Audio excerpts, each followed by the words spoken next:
kita tahu dan kita boleh buat lah. Dia ada dalam satu hadis Nabi yang kita pernah baca minggu sebelum ni. Kalau siapa yang datang, siapa yang meninggal dalam keadaan berwuduk dikira sebagai mendapat pahala mati syahid. Itu cara paling mudah lah. Siapa yang rajin, jagalah wuduk. Jaga wuduk sampai meninggal dunia. Saya pernah jumpa satu hamba Allah ni memang jaga wuduk. Memang jaga wuduk sepanjang hidup dia. Dan akhirnya bila dia meninggal dunia, memang dia meninggal dalam keadaan wuduk.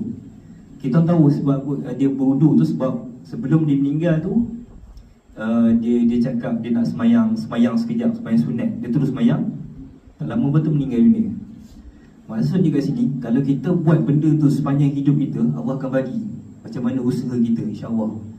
Jadi kalau kita cuba biasakan diri kita untuk berwuduk sepanjang masa, memang payahlah.